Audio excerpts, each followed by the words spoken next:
It's with a heavy heart that I come to the floor of the Senate today.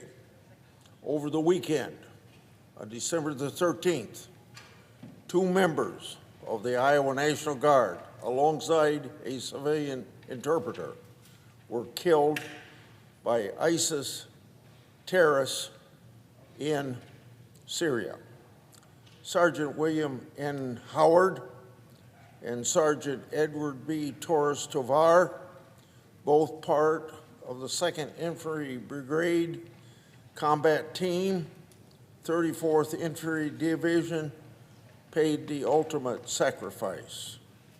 We're forever indebted to them for their dedication and service to Iowa and to the United States. I'd like to take a moment to speak about each of these remarkable young men. Sergeant Nate Howard of Marshalltown, Iowa, has served the Iowa National Guard for 11 years. His admiration for his grandfather's service enkindled his patriotic spirit and ultimately led to his joining the Guard. This past May, Sergeant Howard was among the brave Iowans to deploy to the Middle East in support of Operation Inherent Resolve, a counterterrorism mission in Syria to fight against ISIS. Prior to this, he was deployed to Kosovo in 2020. Sergeant Howard is a graduate of Marshalltown High School and worked as a laser engraving specialist at a company in his hometown before answering the call to service. His wife, Ariana, has shared she wishes her husband will be remembered for his courage and bravery. I believe it's safe to say he will be so remembered. My wife, Barbara, and my prayers are with Ariana, his parents, and all his family. I would also like to recognize Sergeant Torres of Des Moines, Iowa. Sergeant Torres was deployed in the Middle East in support of Operation Inherent Resolve.